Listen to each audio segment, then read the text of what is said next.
I don't know if you are aware or not, but America is now at war with Iran. Operation Lion's Roar is what they're calling it in Israel. Operation Epic Fury is what they're calling it in America in the Department of War. I'm calling it Operation Epstein's Doom. Operation Epstein's Doom because on this day that Bill Clinton testified to Congress about his involvement with Jeffrey Epstein, the pedophile, our president decides that I'm going to start a war. Okay? That's why he did this. Because now that you finally got to Clinton's, all eyes are going to be pointed back at the man who was in the Epstein files more than 38,000 times. All eyes are going to be pointing at the woman that they said introduced Donald Trump to his wife, which was Jeffrey Epstein, allegedly. So people are going to say, we want Melania to testify. People are saying they want Trump to testify. People are saying they want other people in his administration to testify. What happens? I'll go start a war. This is really some serious business that he did. And let me ask you a question. Why are we doing this, and how does this make America great again? Does this help me pay off my kids' student loans? Does this help me go buy medication? Does this help me pay for gas? Does it help me find a job? Does it help me keep a job? Does it help me pay my bills? I mean, like, how is this helping Americans, everyday Americans, Republicans or Democrats? How is this helping us? And let's just talk about what we've become. We've become a country that participates in regime change. Now, let's just look at this now from the fact of the Iranians, okay?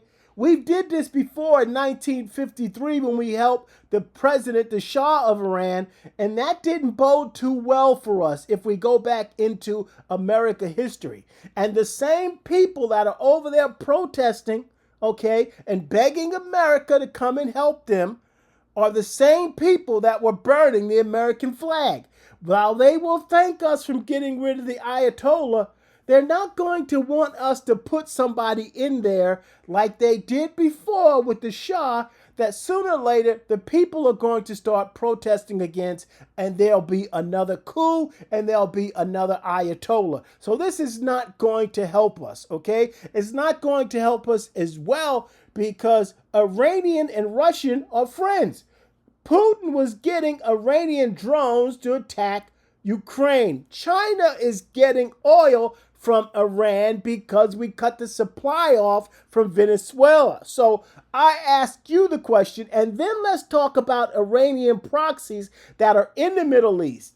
I don't know if you think they're going to just somehow say, oh, it's okay, but I don't think they're going to say it's okay. We are now just gotten involved in another destabilizing situation in the Middle East.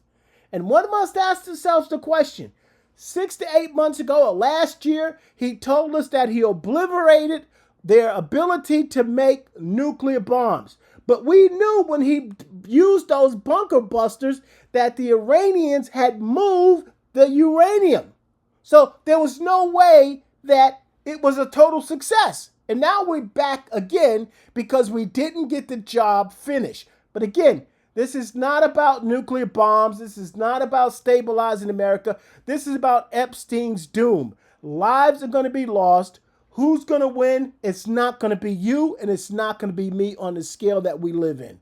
Now you're going to ask yourself the question, do you really think a man would use a war and put American resources, men and women, also use the United States Treasury to use those resources to start a war just to divert attention from a known pedophile investigation where he's listed more than 38,000 times on the day that precedent was set and a president had to give testimony about said pedophile?